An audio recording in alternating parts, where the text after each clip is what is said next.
Alkene, alkene और ये alkyne यहाँ पर हो गया। तीनों का फॉर्मूला बताओ, तीनों का फॉर्मूला क्या होगा?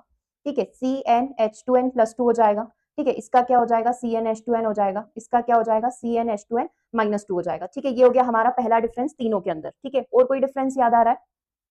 Carbon carbon single bond, carbon carbon double bond, carbon carbon में ट्रिपल बॉन्ड यहाँ पर हो जाएगा। ठीक है, ये चीज भी हमको याद थी। ये वाली चीज क्या हो जाएगी? यहीं पर लिख लो, ये सैचुरेटेड संतृप्त होता है, ये आपका अनसैचुरेटेड होगा, और ये भी क्या हो जाएगा? आपका अनसैचुरेटेड हो जाएगा। ठीक है, संकरण की अभी जो आपने बात करी थी, इसमें sp³ संकरण होगा, इसमें sp² संकरण होगा, इसमें sp संकरण यहाँ पर हो जाएगा। एंगल भी आपने बोला ही था थोड़ी देर पहले, 109.5 डिग्री का यहाँ पर हो जाएगा, इसमें 120 डिग्री का हो जाएगा, इसमें 180 डिग्री का हो जाएगा। ठीक है, ये चार सबसे इंपॉर्टेंट चीज है जो हमें पता होनी चाहिए। ठीक है, उसके बाद इसमें जो शुरुआत होगी वो कहाँ से होती है? मैथ से होती है, मतलब मेथेन आपका हो जाएगा। यहाँ पर जो शुरुआत होगी वो कहाँ से होगी? एथीन से होगी।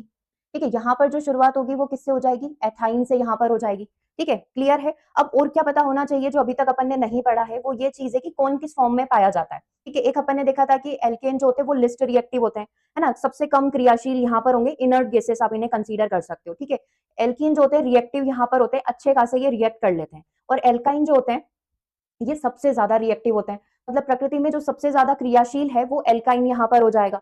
और कुछ ऐसा जो हमने नहीं पढ़ा है? हाँ, ये वाली चीज के एल्केन की शुरुआत के जितने भी एल्केन यहाँ पर होंगे ब्यूटेन तक, वो सारे के सारे गैस फॉर्म में पाए जाएंगे, है ना। फिर बीच वाले लिक्विड फॉर्म में पाए जाएंगे, जो पेंटेन, हेक्सेन, हेप्टेन, ऑक्टेन, नोनेन तक हो गए, वो लिक्विड में पाए जाएंगे 17 तक। और उसके बाद के जितने भी होंगे वो सबके सब किस फॉर्म में पाए जाते हैं? सॉलिड फॉर्म में पाए जाते हैं। मतलब एल्केन ऐसा है जो कि सॉलिड, लिक्विड, गैस तीनों स्टेज में अवेलेबल होता है।